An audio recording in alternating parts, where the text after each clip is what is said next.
Bonjour à toutes et à tous. Je suis ravie d'animer ce webinaire aujourd'hui. Je m'appelle Anna Moeksigorov. J'ai eu la chance de suivre l'évolution de MemoQ dès le début.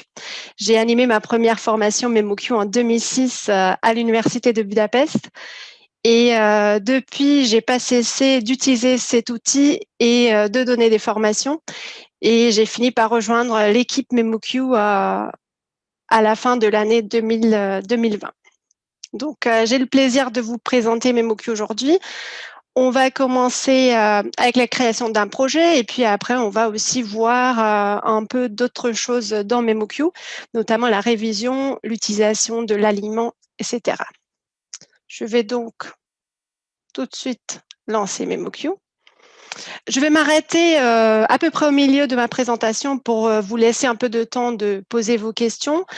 Mais n'hésitez pas, comme Sandra vient de le dire, de poser vos questions dans la zone Q&A qui est prévue à cet effet.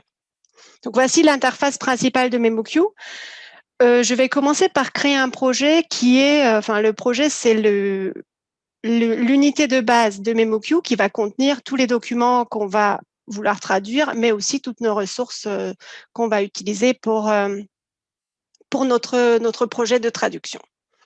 Quand on crée un projet dans MemoQ, MemoQ utilise un assistant qui va nous guider par 4 étapes. Chaque étape est consacrée à une partie du projet. La première étape est consacrée aux données du projet. Je vais donner un nom à mon projet. Je vais la nommer découverte. Ensuite, je vais devoir sélectionner les langues de mon projet de traduction. Dans cet exercice, je vais faire une traduction de l'anglais vers le français. Vous voyez que MemoQ a énormément de langues intégrées, mais les langues que vous utilisez les plus seront affichées en premier. Donc, pour moi, l'anglais et le français, vous voyez, figurent parmi les 5 premières langues proposées par MemoQ. Ensuite, vous avez un nombre de champs de métadonnées que je vous incite à utiliser parce que cela vous permettra de retrouver plus facilement plus tard vos projets, vos ressources quand vous en aurez besoin plus tard. Donc, je vais par exemple remplir le client et je vais aussi remplir la zone prévue pour mettre le sujet de mon projet. La dernière chose qu'on peut, par exemple, spécifier ici, on peut donner une échéance à notre projet de traduction qui va aussi apparaître parmi les données du projet. Je clique sur Suivant et j'arrive à la page qui est consacrée à l'importation des documents à traduire. J'ai 2 options pour importer des documents dans MemoQ. Je peux importer des documents simplement avec les paramètres par défaut, mais je peux aussi importer des documents avec des options avancées. Par défaut, MemoQ va importer comme texte à traduire tout ce qui est visible. Mais si, par exemple, dans un PowerPoint, je souhaite importer des diapositives modèles ou les commentaires ou les diapositives masquées, par exemple, je peux utiliser l'importation avec les options avancées. Je vais simplement importer un document pour commencer. Quand MemoQ importe un document, MemoQ segmente le document, donc divise le texte en segments pour qu'on puisse les traduire ensuite dans notre projet. Et MemoQ va également créer, si disponible, si possible, un aperçu de notre texte qu'on va voir tout à l'heure. MemoQ affiche donc le nom du document, le chemin d'importation et aussi un chemin d'exportation. Je vais y revenir plus tard. En cliquant sur Suivant, on accède à l'étape consacrée aux mémoires de traduction. C'est ici qu'on va pouvoir rajouter les mémoires de traduction à notre projet. Si on veut récupérer et réutiliser une mémoire déjà créée auparavant, mais on peut également créer une nouvelle ressource. Je vais créer une mémoire qui va s'appeler découverte. Vous voyez que la langue source et la langue cible a déjà été spécifiée automatiquement par MemoQ.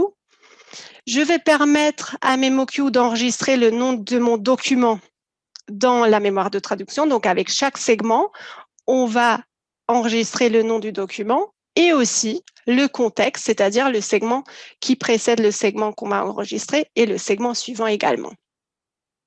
Et vous voyez également que les métadonnées ont été remplies automatiquement avec les métadonnées de mon projet. Quand on regarde la liste des TM, on voit que la plupart des TM sont en police normale, mais il y a aussi une TM qui est en italique. Si on regarde de plus près, on voit que cette TM a une direction différente de la combinaison de langues de notre projet. Notre projet va de l'anglais vers le français, mais il y a cette mémoire en italique qui est une mémoire du français vers l'anglais.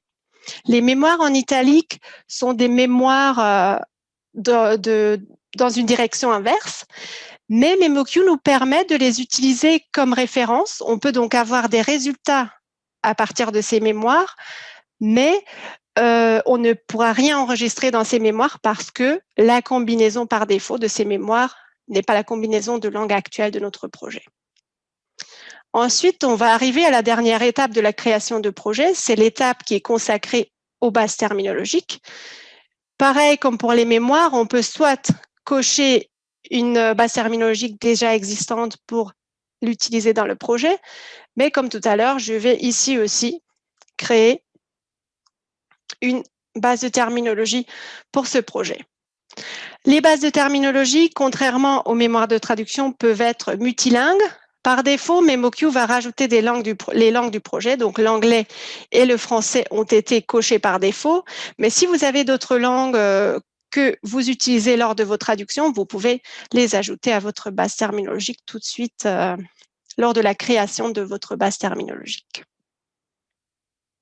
Une fois les ressources et les documents importés, je clique sur Terminer et MemoQ va m'ouvrir directement mon projet. Je vais juste rapidement fermer le projet. Attention, pour fermer le projet, il faut cliquer sur le petit X ici et non pas fermer MemoQ entièrement. Donc, je vais simplement fermer mon projet et j'arrive dans la liste, sur l'interface principale et dans ma liste, j'ai mon petit projet découverte que je viens de créer tout à l'heure. Le projet a une taille de 84 segments, de 54 segments. On peut aussi voir l'échéance qu'on a rentrée tout à l'heure, la combinaison de langues et tout un tas d'autres données, notamment la progression de mon projet. Donc, on voit que le projet n'a pas encore été commencé. En double-cliquant sur le projet, je peux ouvrir le projet dans MemoQ et MemoQ m'amène dans l'interface principale de mon projet. À gauche, vous avez toute une liste de pages, de volets qui permettent chacune de gérer une partie, un élément de notre projet. Par exemple, ici, je suis dans traduction. C'est ici que je vais pouvoir gérer les documents que je suis en train de traduire. Je vais pouvoir les importer, les exporter et les ouvrir pour la traduction. J'ai aussi une page dédiée aux mémoires de traduction qui permet de rajouter une mémoire ou d'importer une mémoire, d'exporter, etc. Donc, si je veux gérer mes mémoires, je vais me rendre à la page mémoire de traduction. Pareil pour les bases terminologiques. Si je veux modifier les bases terminologiques du projet, ça sera sur la page base terminologique que je vais me rendre. Je vais commencer par ouvrir ma traduction pour mon document pour commencer ma traduction. Je me rends sur la page traduction. Je vois que la traduction n'a pas encore été commencée et je vois, comme tout à l'heure, je vois la taille de mon document. En double-cliquant sur le document, je vais l'ouvrir dans MemoQ. Et voici l'interface de traduction. À gauche, on va voir notre texte source, donc le texte qu'on est en train de traduire. À droite, on va taper notre traduction. Et ici, en bas, il y a cette fameuse aperçu qui nous permet de voir le contexte, éventuellement les images, la mise en page, la mise en forme de notre texte. Par exemple, j'attire votre attention sur le fait qu'on a deux mots ici dans notre texte, nice et little, qui sont d'une autre couleur que le reste du texte. On va voir comment MemoQ va nous traduire cela pour qu'on puisse avoir la même mise en page lors de l'exportation de ce texte. Dans la zone à droite, on va voir les résultats des ressources qu'on va utiliser au cours du projet, donc de la TM et aussi de la base terminologique. Je vais donc commencer la traduction de ce petit texte et je vais taper ma traduction ici, c'est une photo. c'est une photo. Si j'ai tapé la traduction, vous voyez tout de suite que cette zone va changer de couleur. La couleur orangée qui apparaît ici nous indique que c'est un segment qui a été modifié, qui a été édité.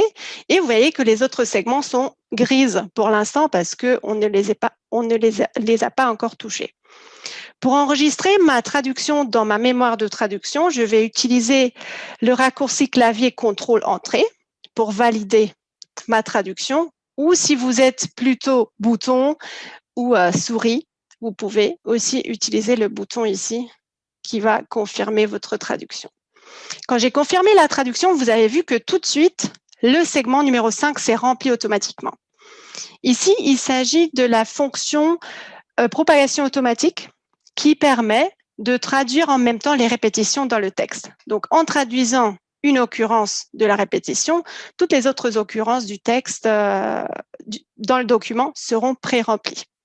Si vous avez affaire à un document dans lequel vous n'aimeriez pas trop utiliser cette fonctionnalité, vous pouvez à tout moment désactiver la propagation automatique en vous rendant sur le menu, dans la menu traduction, et sous paramètres de traduction, vous pouvez sélectionner la propagation automatique et en décochant cette case ici, vous pouvez soit complètement désactiver cette fonctionnalité ou bien vous pouvez décider si vous souhaitez remplir les segments automatiquement juste en avant ou aussi en avant et en arrière.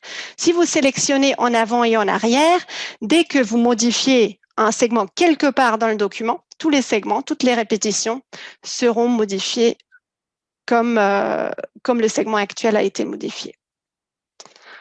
Je reviens dans le segment numéro 2 et je vois que la traduction est légèrement différente de la traduction que j'ai faite pour le premier segment.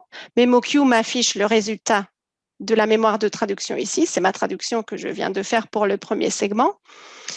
Ici, je vois le texte actuel à traduire, donc mon texte source. Ici, au milieu, je vois le résultat de l'ATM, mais aussi une comparaison entre le résultat de l'ATM et mon texte source actuel. Et tout en bas, je vois la traduction proposée par MemoQ basée sur le résultat de la mémoire de traduction. Donc, je vois que je dois ajouter nouvelle ici. Je n'ai pas encore fini la traduction de ce segment parce que on voit que photo est en gras. Tout ce qui est gras, italique et souligné, et s'il s'agit de documents Office, donc Word, PowerPoint et Excel, vous devez ajuster la mise en forme de ces mots ou du texte vous-même dans MemoQ en utilisant les mêmes raccourcis que dans Word ou bien en utilisant les icônes ici, donc le B pour le gras. Je vais valider ma traduction avec CTRL-Entrée. J'arrive au troisième segment, photo 3 est pleine de couleurs. Et je valide. Le quatrième segment est rempli automatiquement et vous voyez que MemoQ ajuste le résultat de l'ATM. Donc, au lieu de mettre 3 dans la traduction, MemoQ remplace le chiffre 3 par le chiffre 4. En regardant la comparaison, je peux voir que la photo 4 n'est pas pleine de couleurs, mais elle est sombre. J'ajuste ma traduction et je valide avec CTRL-Entrée. Arrivé au segment numéro 6, on ne le voit plus dans l'aperçu, mais on a vu tout à l'heure que nice et little étaient d'une couleur différente. MemoQ traduit la mise en forme autre que gras, italique et souligné par des balises. Ici, il s'agit de balises de mise en forme qui doivent être insérées au même endroit autour des mêmes mots, des mêmes expressions que dans la source. Donc, c'est une belle petite photo. Pour insérer les balises, on a plusieurs solutions. On peut utiliser la touche F9 ou bien l'icône ici. En plaçant le curseur à l'endroit où on aimerait insérer la balise et en utilisant donc F9 ou cette icône ici. Ou bien, si on veut entourer une expression ou un mot par des balises. On peut sélectionner d'abord le mot et appuyer sur F9 ou le bouton copier la séquence de balises suivante pour entourer le mot ou l'expression par des balises. Je vais valider et j'arrive au segment numéro 7. En lisant le texte source, je me rends compte que finalement, il y a un problème de segmentation ici. MemoQ a coupé cette phrase au milieu et il va falloir que j'ajuste cette segmentation. Pour ajuster la segmentation, je vais utiliser l'icône fusionner pour fusionner le segment actif, donc le segment numéro 7, avec le segment suivant. Le raccourci, c'est CTRL-J pour Join. On voit qu'il y a un autre type de balise qui apparaît ici. Ici, il s'agit d'une balise de structuration, de structure, qui est, disons, plus importante que les balises de mise en forme qu'on a vues dans le segment précédent. Pourquoi c'est plus important? Parce que si on ne les place pas correctement dans notre traduction, MemoQ va peut-être avoir des problèmes lors de l'exportation. Vous allez peut-être même pas pouvoir exporter votre texte. Je supprime par exemple cette balise ici. Et si je valide mon segment, vous voyez que j'ai un point d'exclamation rouge qui me signale qu'il y a un grand problème que je vais devoir absolument corriger. Donc, je reviens et je vais replacer ma balise. D'ailleurs, pour placer la balise, c'est la même chose que tout à l'heure, donc F9 ou bien l'icône ici. Et en validant le segment, on voit qu'il y a toujours une erreur, on va voir ça tout à l'heure, mais l'erreur est moins grave, c'est juste un avertissement qui est signalé par un symbole éclair. Le prochain segment est juste simplement à traduire. C'est une mauvaise photo. Je vais la supprimer.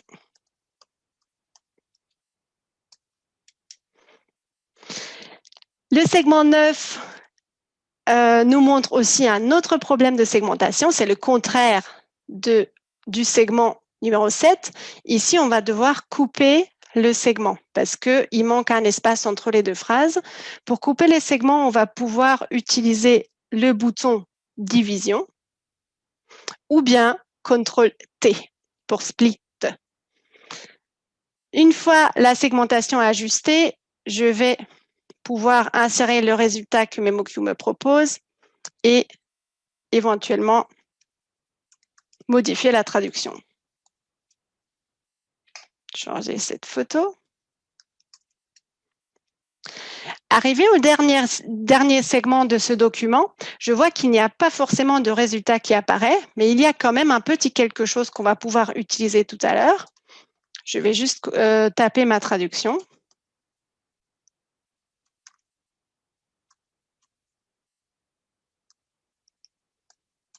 Oh, pardon. Merci de remplacer l'expression récurrente. Et ici, il y a une expression qui apparaît aussi dans la liste des résultats. MemoQ nous propose une concordance. La concordance, c'est une recherche dans la mémoire du projet ou dans les mémoires du projet qui nous permet de retrouver toutes les occurrences qui se trouvent dans la mémoire pour cette expression. Je peux insérer le segment entier avec le bouton insérer, mais ici, pour ma traduction, j'ai juste besoin de l'expression c'est une. Je vais donc simplement sélectionner la partie que je veux insérer dans ma traduction et cliquer sur insérer la sélection. Une chose qui manque encore, je vais mettre les guillemets. Vous avez vu que dès que je tape un guillemet, MemoQ remplace les guillemets droits avec des guillemets français typographiques. Pour activer ou désactiver cette option, nous allons nous rendre dans le menu traduction, paramètres de traduction, et sous correction automatique, vous avez une case à cocher qui permet de remplacer les guillemets droits automatiquement par des guillemets typographiques. Je vais valider ce dernier segment et je viens de terminer ma traduction. Avant d'exporter le document final, il nous reste une étape de vérification.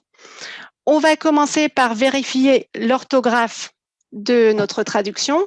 Pour ce faire, je peux choisir la correction orthographique de Word ou Handspell, qui est le correcteur orthographique intégré dans MemoQ.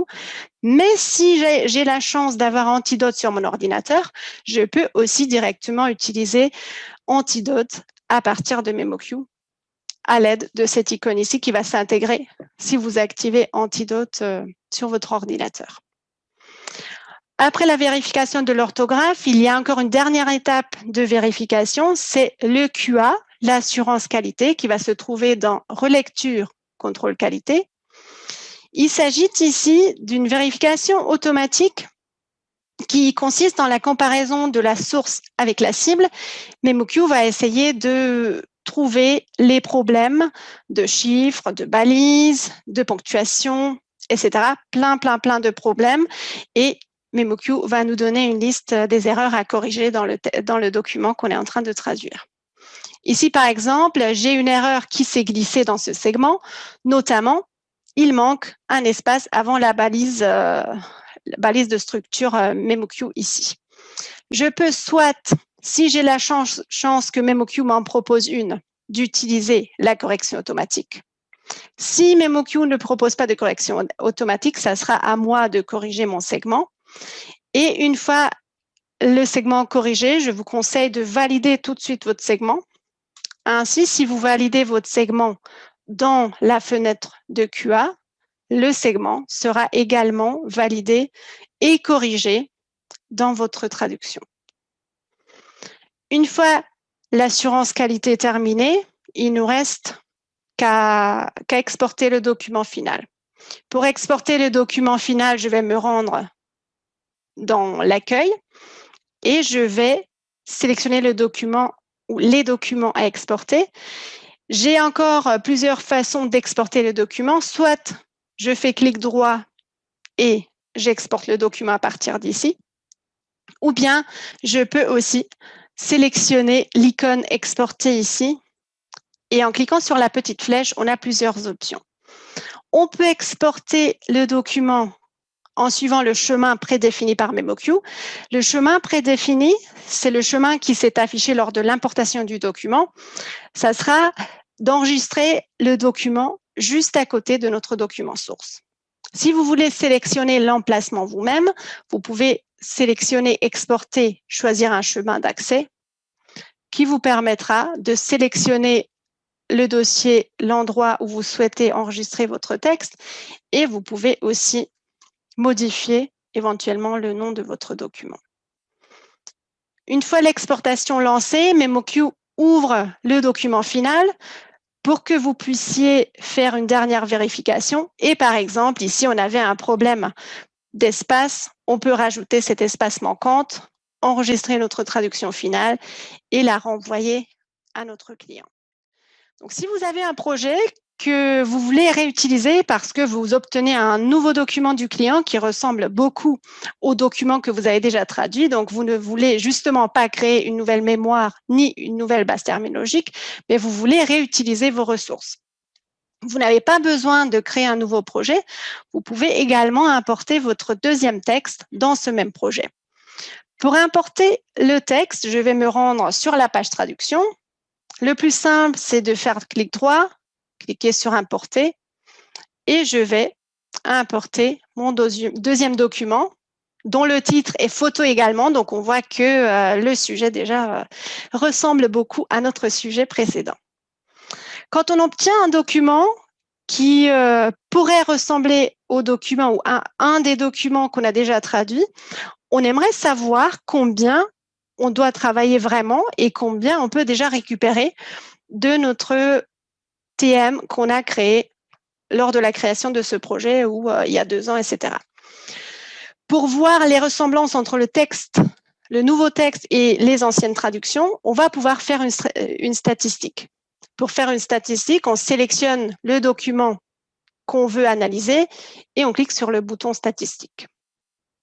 Je vais faire une analyse des statistiques sur mon document sélectionné et j'aimerais utiliser la mémoire des traductions et des bases LiveDocs du projet. Pour l'instant, il n'y en a pas encore, mais je vais vous montrer tout à l'heure comment fonctionnent les bases LiveDocs.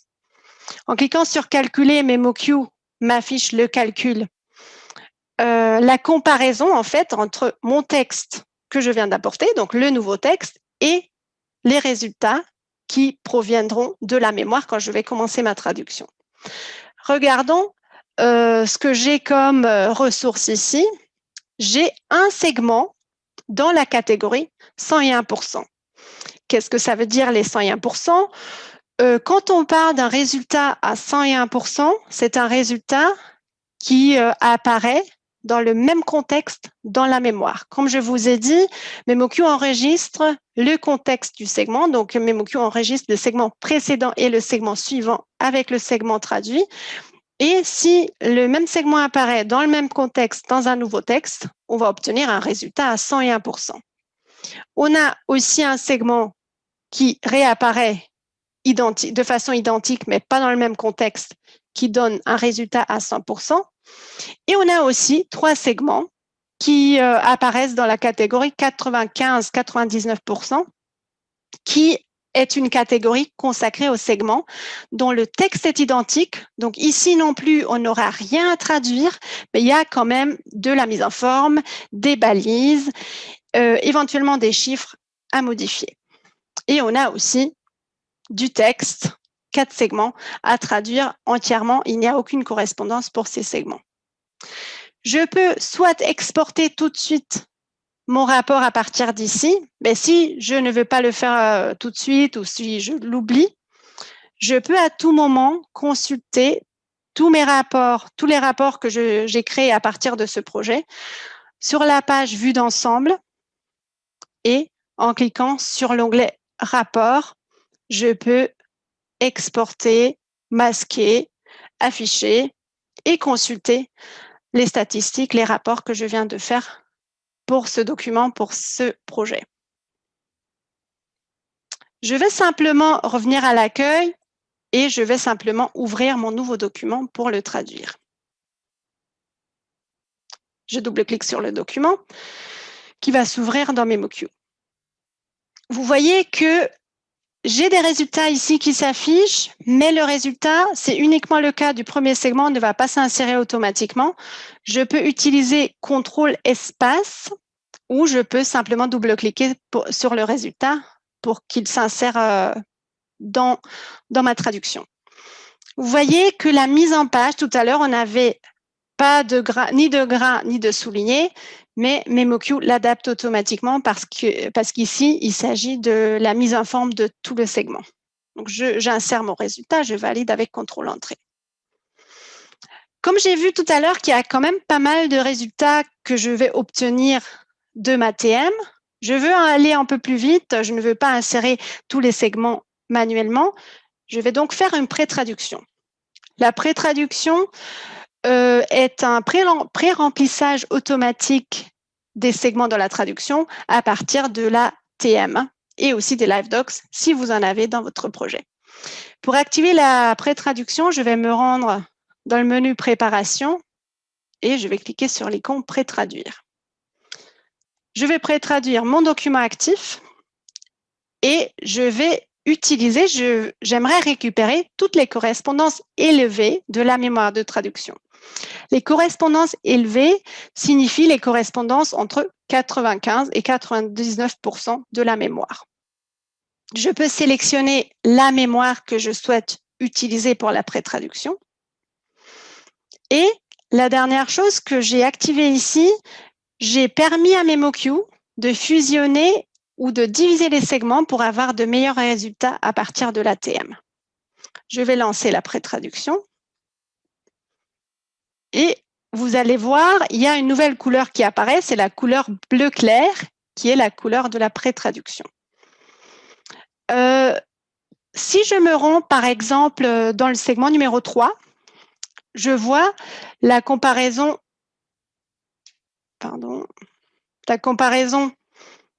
ici au milieu. Donc, je vois qu'il y a un changement quand même par rapport à la mémoire. Mais pour mieux identifier les différences entre le segment actuel et le segment contenu dans la mémoire, on a aussi des petites lumières ici qui s'allument en fonction des changements. Ici, on voit par exemple qu'il y a une différence de ponctuation, une différence de casse, effectivement, parce que dark est tout en majuscule, une différence de mise en forme, parce qu'il y a le gras qui apparaît, et aussi une différence de balise. Donc, on peut voir la différence ici dans la comparaison, mais il y a aussi les lumières ici qui nous permettent d'identifier plus rapidement les petites différences. Pour certains segments, comme le segment numéro 2 par exemple, il y a les lumières qui s'allument, une lumière qui s'allume, notamment la dernière ici, mais la couleur n'est pas la couleur habituelle, elle est grise parce que MemoQ nous communique avec cette petite lumière qu'il a réussi à ajuster le résultat inséré ici à notre texte source. Parce que dans l'ATM, j'avais photo 3 et ici, MemoQ a inséré photo 12. Il y a encore une petite astuce que je souhaiterais vous montrer ici, notamment ici dans le segment 6. Je vais commencer ma traduction, plus d'informations et au lieu de copier-coller, je pourrais copier-coller, CTRL-C, CTRL-V, le texte ici. Je pourrais aussi insérer d'abord la balise, ensuite taper l'adresse URL, etc. Au lieu de faire tout ça, je peux utiliser une petite touche magique, CTRL, qui va m'afficher une liste de tous les éléments insérables automatiquement, les balises, les termes, les URL, les adresses mail, etc. Avec les flèches au bas, je peux sélectionner l'élément que je souhaite insérer et avec tabulation ou avec la touche entrée, je peux insérer le lien ou je vais juste, voilà. Et avec donc contrôle, vous voyez ici, l'adresse URL n'apparaît plus. J'ai juste l'adresse mail à insérer et avec tabulation ou entrée, je valide. Je mets le point et j'enregistre ma traduction avec contrôle entrée.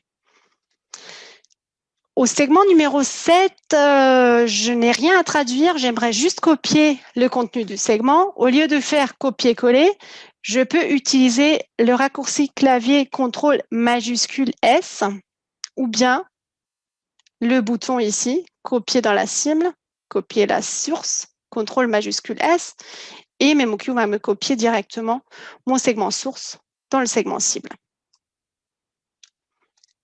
Etc. Je ne vais pas terminer la traduction de ce texte parce qu'on a déjà vu comment on traduit dans MemoQ. Je vais passer à la relecture. Pour relire dans MemoQ, si vous souhaitez utiliser le suivi de modification, vous pouvez l'activer dans le menu relecture à l'aide de cette icône suivi des modifications. Et par exemple, je peux corriger, colorer.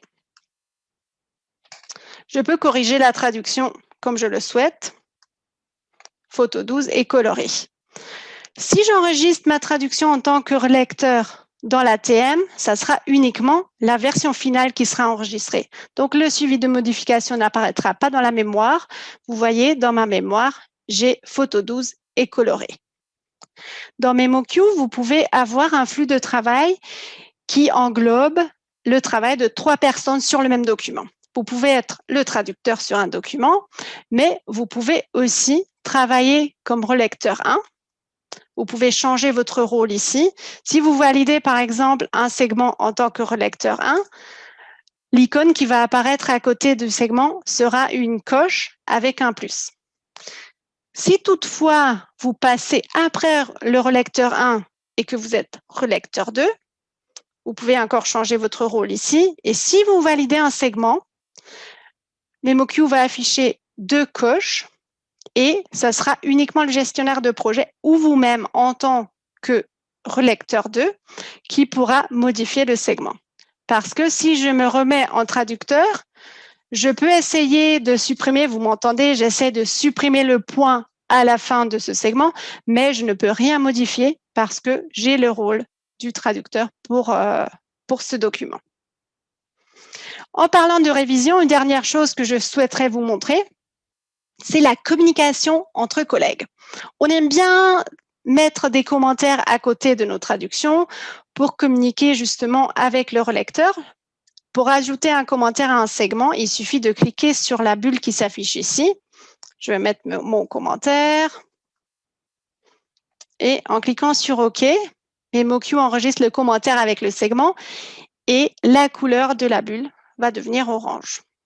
Pour voir le contenu de commentaire, vous pouvez soit survoler le commentaire ici, double-cliquer sur la bulle, ou la troisième option, c'est de survoler la zone ici, la zone de l'aperçu, et vous voyez en survolant cette zone qu'il y a 3 onglets qui se cachent sous le volet d'aperçu. On peut soit voir l'aperçu HTML, soit les commentaires actifs, et aussi des problèmes d'assurance qualité qu'on a vu tout à l'heure. Donc, il suffit de survoler cette zone ici pour voir ces onglets cachés. OK.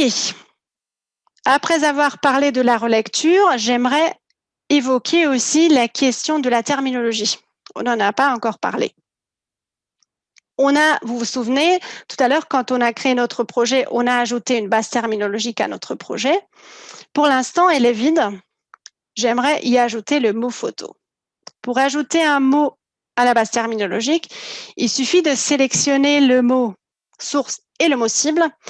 Et vous pouvez soit utiliser le raccourci CTRL-Q pour Quick Add Term, ou bien l'icône ici Ajout Express à la base de terminologie principale. En utilisant ce raccourci, MemoQ va directement rajouter le terme à la base terminologique. Vous voyez, les termes apparaissent en bleu. Ici, en cliquant sur le résultat, vous pouvez l'ouvrir à l'aide du petit crayon pour l'éditer, pour modifier. Et je peux, par exemple, dire que dans ce texte, dans ce projet, dans ce document, je n'aimerais jamais voir le mot « image » comme traduction du mot « photo ». Je peux donc taper la variante ici et à l'aide du petit plus, je l'ajoute à ma base terminologique. Si vous n'utilisez pas le plus, tout ce que vous tapez ici disparaîtra quand vous aurez fermé la fenêtre. Et j'aimerais interdire l'utilisation du mot image. Je vais donc cocher la case terme interdit. Ainsi, si je ferme cette fenêtre et que je reste dans le même segment, vous allez voir que image va apparaître en noir, ce qui va m'indiquer que c'est un terme interdit. Je ne peux donc pas utiliser ce terme dans ce document.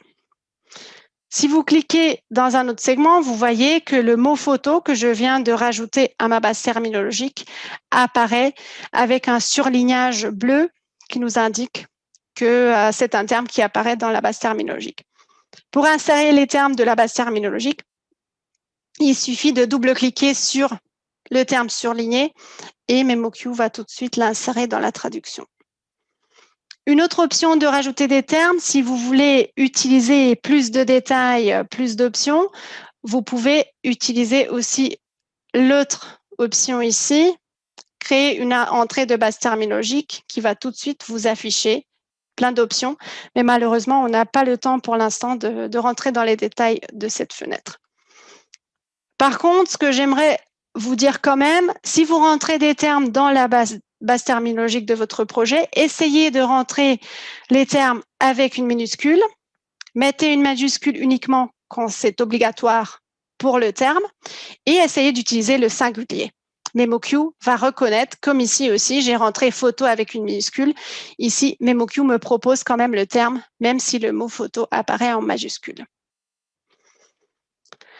C'était la partie terminologie. Et avant de laisser la place aux questions, j'aimerais parler brièvement des Live Docs. Les Live Docs sont réservés aux références. Vous pouvez y mettre toutes sortes de documents de référence, mais ce que je vais vous montrer aujourd'hui, ça sera l'alignement.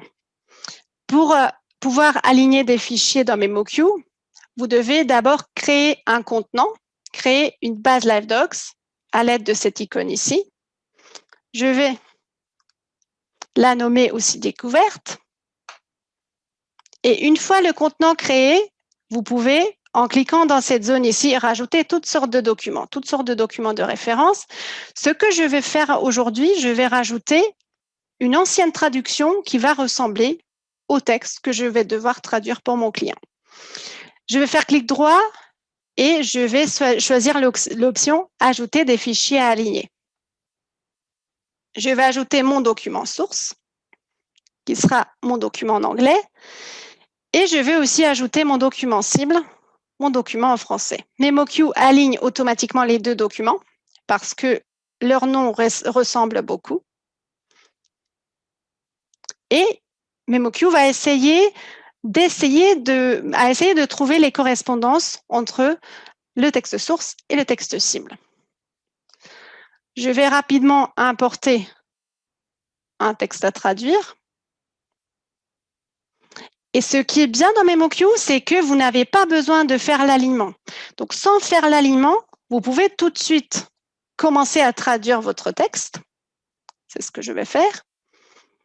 Et dès que je me rends dans le segment 2, par exemple, j'ai le résultat des live docs qui apparaît automatiquement.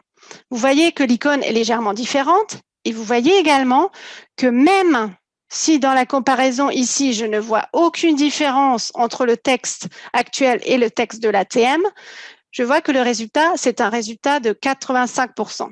Pourquoi? Parce que c'est un alignement automatique. Donc, MemoQ m'avertit par des pénalités que, attention, ici, il s'agit de quelque chose d'automatique. Donc, il faut quand même vérifier si c'est bien la traduction de la phrase que je suis en train de traduire actuellement. OK, c'est bon, j'insère mon résultat et je peux valider mon résultat. Une fois le résultat validé, le résultat va rentrer dans la mémoire de traduction. Et si vous cliquez sur l'icône œil ici, vous pouvez voir qu'il y a quand même le résultat des live docs qui reste là. Mais MemoQ essaye d'enlever tous les doublons. MemoQ va uniquement afficher une occurrence, la meilleure, celle de l'ATM pour ce segment. Si jamais on traduit et on se rend compte qu'effectivement, la traduction de ce segment n'est pas la bonne. Si je veux ajuster l'alignement parce que MemoQ n'a pas aligné comme il faut, je peux faire clic droit sur le résultat et sélectionner l'option afficher le document. Mais je peux également passer par les bases Live Docs et double-cliquer sur l'alignement ici. Une fois l'alignement ouvert, vous pouvez essayer de trouver la traduction de ce segment-là. Donc, cela vous donnera un sentiment d'accomplissement lorsque vous quitterez le bureau. Vous sélectionnez le segment source, le segment cible, et vous pouvez utiliser ces icônes pour ajuster l'alignement. Je vais créer un lien croisé pour ne pas perturber les liens qui se trouvent entre les deux. Et ainsi de suite, je peux ajuster l'alignement de mon texte. Si j'ai des segments qui se trouvent à peu près côte à côte, je peux créer un lien de synchronisation qui permettra aussi d'avoir un affichage un peu plus propre. Maintenant, si je reviens dans mon texte que je suis en train de traduire, je vais voir qu'il ne s'agit plus d'un résultat à 85%, mais il y a moins de pénalités parce que c'est quelque chose que moi j'ai revu, que j'ai corrigé, donc j'ai un résultat à 90% déjà. Si je veux encore enlever les dernières pénalités, donc les 10% qui restent, je peux cliquer sur cocher cette case aliment terminé pour dire à MemoQ que j'ai bien tout vérifié, il peut enlever toutes les pénalités. Et si maintenant je reviens dans ma traduction, je vois qu'il s'agit d'un résultat à 101%. Comme dit, par défaut, vous n'avez pas besoin de faire l'alignement avant de commencer le travail dans MemoQ. Mais si vous souhaitez quand même faire l'alignement, mettre tout au propre et exporter le tout vers la mémoire de traduction, c'est possible également. Il suffit de confirmer tous les liens automatiques, après les avoir revus, corrigés bien sûr, et ensuite, vous pouvez exporter vers une mémoire de traduction en cliquant sur cette icône ici et en sélectionnant la mémoire que vous voulez alimenter avec les liens exportés à partir des Live Docs.